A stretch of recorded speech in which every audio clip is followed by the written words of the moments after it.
Hello and welcome to Your Daily Detroit. It is Monday, March 14th, 2022, and it is the day after the first match day of the year. Joining me virtually, Fletcher Sharpe. How are you, man? Pretty good. It's a 54-degree day, so I'm pleased with that, especially given the fact that it was really snowy yesterday. So I'll take this win happily. Let's jump straight into Le Rouge. Let's talk about that loss to San Antonio FC over the weekend.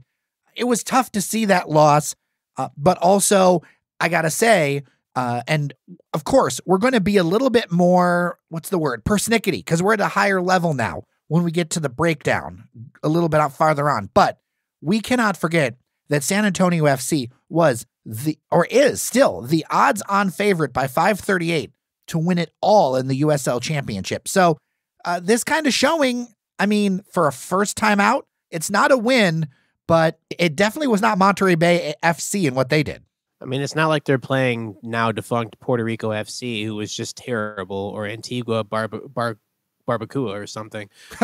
They played against the Western Conference semifinalist who lost to the eventual champion on PKs.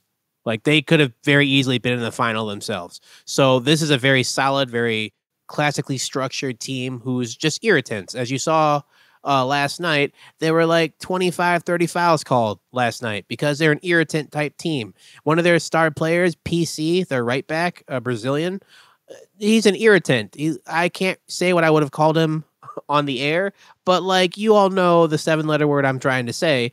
He's that thing. And yeah, I totally was expecting either them to grind out a nice 1-1 draw, or honestly, maybe get blown out. Because again, San Antonio is really good. DCFC is still trying to work through some stuff in terms of getting to the league. You hate looking at silver linings after losing, but a 1-0 loss in a game where for 90 plus minutes, you were the more dominant, more physical team, more composed team, save for like a 5-second window where your defense just forgot they had to defend. Yeah, that's a win. You showed the entire league, like, yeah, we didn't win this game, but this is one of the better teams in the league, and we literally held them. Like, they had to resort to fouling us and trying to become, little crap houses of players in order to get us off of our game. That's the tactic they had to do, is we had to go in there. We had to show that we are the most fouling team, second most in league history, to prove a point against this expansion side. So I would happily take that going forward for sure, because it shows if you're playing against a less technically sound team, a less physical team, you might just run over them. We're at a new level now. So there are some things I think that the team could work on. First off, that I want to mention, it's shots on goal. So if you look at the top line number, it's kind of even, 9 for San Antonio, 10 for Detroit. But if you get to the shots on goal, not just shots, but shots on goal, San Antonio had 3 times as many actual shots on goal as Detroit City FC. And the other issue tied to that I saw was it just seemed like the timing, maybe it's shaking off the rust, maybe I'm missing something, but it seemed like the timing for going upfield just wasn't quite there yet. Well, I mean, the shots on goal thing, if they had not many shots, I'd be more concerned, honestly. 10 shots isn't bad. 2 on goal means you need to go to practice and work on target practice. Like, you can't be missing shots. And I will say the shots on goal rating is a bit tricky, because a shot on goal means the keeper had to save it. Like, you could make a shot that the keeper just misses entirely, but it bounces off the post and out. Might not be a shot on goal, depending on where it hits the post. There were a few times where some players had some shots where they should have scored and swept it right across the goal mouth, which I would count as a shot on goal, but statistics don't. So soccer statistics are kind of weird, but I do agree they need to put more shots on the frame and make the keeper work a bit harder. In terms of the timing, I want to say this in a kind and polite way so I don't get people yelling at me, but this isn't Nisa. Teams are not going to afford you oodles of space to make a pass that's close to your teammate for them to run onto.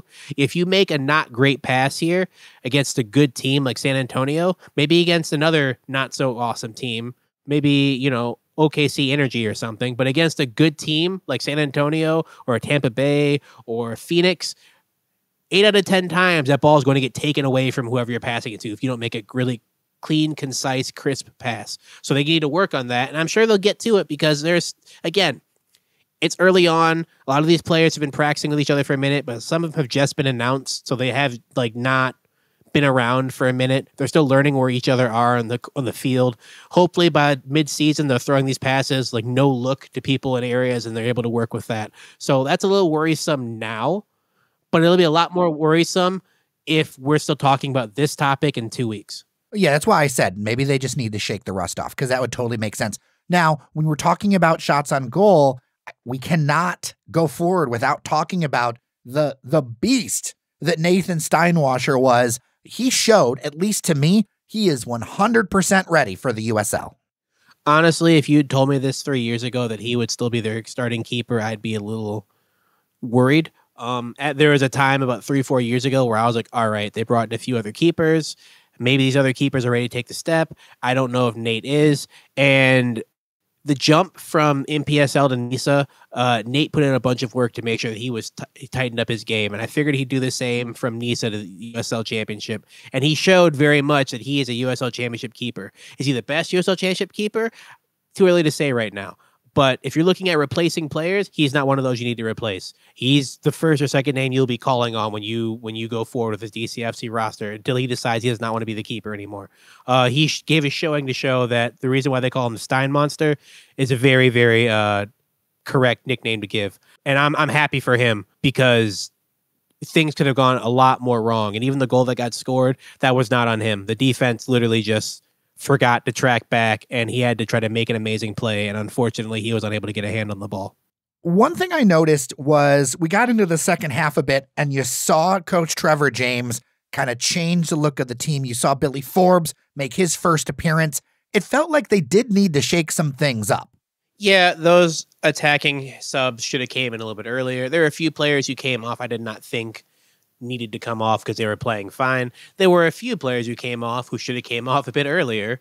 But, you know, it's the first game. You have new players. You're trying to figure out exactly who's going to fit where. And I know, like, you have practice and you have scrimmages, but those are more for, like, let's get the best out of our players. The games are when you actually want to win, and people play a little bit differently when there's a bit more pressure from a different side. I don't want to be too critical yet. I'd be a lot more worried if they were playing against it's like a team like Monterey Bay, whose defense is not great, and we were still struggling up top. I'd be like, all right, hey, what are you doing? But San Antonio is one of the better defensive teams in the league. Very stingy. They build the ball from the back. They might only score one goal, but you definitely are going to score either 0 or 1. So having your offense stifled there is not the end of the world. If our offense is stifled against the Charleston Battery coming up, maybe we have a different conversation on air.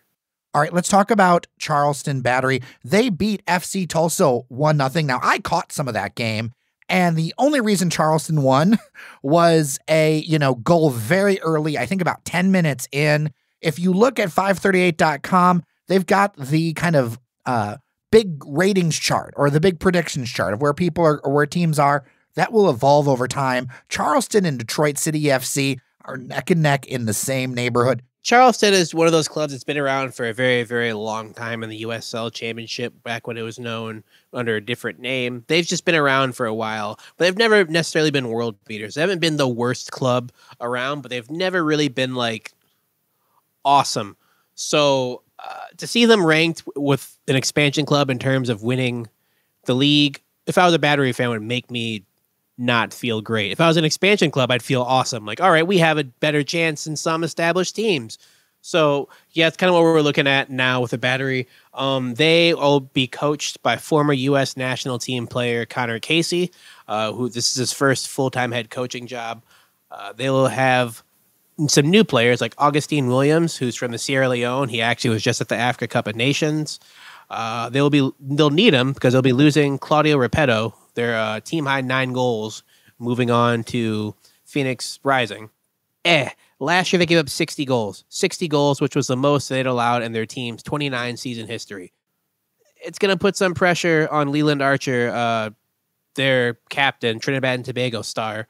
Again, like I said, if our attack struggles and our, passing connectivity, that's one thing. But if our attack struggles, we don't put the ball in the net against Charleston Battery. We have the same offensive showing against them in terms of just misfiring some easy shots. I would grow to be a little bit more concerned. I know it's earlier in the season, but this team defensively is not awesome. And FC Tulsa is not a bad team, but they really don't have as much up top as Detroit does. So if you can't score against a team that give up 60 goals, we got to talk. When it comes to Keyworth, you cannot discount the importance and power of those supporters. I mean, I believe Keyworth is going to be a pretty raucous and crazy place at 4 p.m. on Saturday when this match is happening. Yeah, I expect it to be a nice party atmosphere, and I expect the Battery players and the fans to especially feel a nice Keyworth welcome when they step in. So do you think Detroit City FC has a good chance of winning this one? 2-0. 2-0. I expect 2-0. Maybe 3-1, but a two goal victory here. Defense should be stout. Defense played great. I will say Devin Amu-Mensah, who I figured would be a decent addition, and just one game already has proven that he is the perfect third in the Matt Lewis and Stephen Carroll pairing back there. My only worry with him is he is a bull in a china shop, which is great as a defender, but also terrifying as a defender, because you will not go around him. That's just it. But we don't know if you won't go around him because he fouled you or because he took the ball. But if once he gets to you, you're not going around him. So I just want to make sure that he's taking the ball off you and not accidentally hitting your ankle, and we're getting a free kick to set up, because after a while, those start to lead the other way. There are still some possible openings in the Detroit City FC roster. The game this weekend, Detroit City FC brought 17 players. I went and looked at Charleston Battery. They're, in the 20s as far as players. And it leads me to ask something that a number of listeners have asked me, and I wanted to bring before you.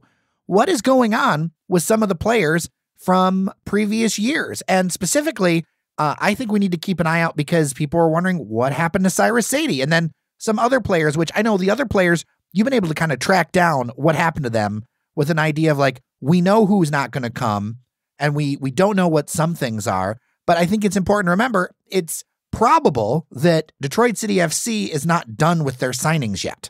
Oh, no. Part of the difference between the NPSL, their league they initially started in, and like NISA and USL Championship, especially as you move further up the chart, is the involvement of the United States Soccer Federation in your signings. Specifically in USL Championship, like they need to vet everything and make sure everything's okay. If it's an international player, they have to make sure the international federation is okay with the player coming back in. They have to make sure they have a visa, make sure everything's okay for them to work and play in the league. Because if you come over here and you don't have the visa to play, they will send you right back. You will not be allowed to play. Any game you've played in without that will be a forfeit because you're fielding an ineligible player. So I've seen some players get signed a bit later. I've seen some of their hype videos that feature a few players that have not been signed yet, who've been on the roster before. But I will say for sure, there are some players who are especially gone, like just gone, who are not in the roster, who contributed a lot last year. We mentioned Roddy Green signing with Chattanooga. There's also James Vaughn, who has gone back to England with Eastbourne FC. Darwin Espinal has signed with the Maryland Bobcats. Jimmy Filerman, who I thought for sure would be brought up to the USL Championship, has moved on to the USL League One with the Greenfield Triumph. Javon Torre, who played some great center back, is without a club currently. Kevin Venegas, also without a club currently. I saw his LinkedIn. He put an end date on his time with DCFC, so I don't think he's coming back. Javier Steinwasser, haven't seen him in a while. Benedict Tanyi, brother of Barnabas Tanyi, is currently on the roster. Not really sure what's going on with Benedict right now. I know he left with Barnabas to find some more pro aspirations. Barnabas came back. He's number 47 this year. Benny is probably still trying to pull away at that, so hopefully he can find something there. George Chamakov, who contributed a lot in the midfield, he is no longer on the roster. Yeah, there are a few players who contributed a lot of time and a lot of PT and a lot of sweat and tears and got the accolades last year, who you will not be seeing this year. And that's kind of what happens when you move forward in the division, because some players are great and they're lovely, but they cannot stay on the roster currently. And I honestly thought DCFC and their fans would struggle with that going from the NPSL to NISA. And they did really well in just accepting that. And they've done even better accepting it now and making sure those players who they figured might not be back were shown the appreciation that they deserved before they got to this level. Yeah, as for Cyrus, I'm not totally certain. I know he's a very private person. I know family means a lot to him. He's very much a family guy. He had a chance to sign with Venezia when they came here. Simone Inzaghi was very much smitten with him after the game, and it came down. I'm not sure the total details, but I know it came down to having to leave like almost immediately, and he was like, "Nah, I'm not about to do that with my family right now," and it just kind of fell apart there. I know that was one of the factors, maybe not the main factor, but that was a contributing factor to him staying here instead. I know he has been spotted around the DCFC team at a few friendlies or such. So I know that that's a very positive thing, but it's all ultimately down to Cyrus. I do know that if he is done, given that he has been on the roster since its inception, and he has been like their talisman for such a very long time, it will not be quiet. It won't just be like, oh, by the way, Cyrus is gone. It's going to be a very big event because he's meant so much to so many players and so many people within the organization. And if every young kid has a favorite player, it is 100% Cyrus. So if he is truly gone, you will definitely feel the earth move under Keyworth for sure. It's not going to be just some quiet like footnote at the end of an article. It'll be like the main thing for at least a week or so. So you do think that DCFC will make some more signings? I mean, they can function this way, but most clubs carry, at least 5 more players. They have to. Typically, they only allow you to have less than 18 people to bring to a game unless it's like an emergency thing where like you just don't have the players to go forward. But bringing 17 players early in the season, I'm sure it'll be fine. Later in the season, if you only have 17 players, someone's going to get hurt. All it takes is a few catastrophic injuries, and like now you have some real problems. So no, I expect them to have a few more people to join the roster that they just can't have play yet. Maybe some people who are practicing, who we've seen before, who just have not been totally vetted and accepted by the USSF. But no, I'm sure that they're not done signing players. They have to not be done signing players, because if so, it's going to be a very big problem.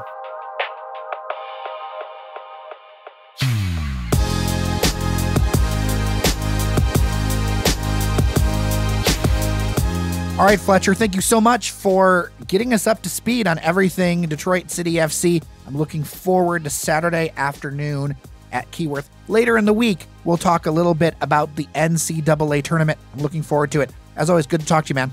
Yeah, of course. It's always good to talk about sports. Thanks for having me. With that, I'm Jer Stays. Take care of each other, and we'll see you around Detroit.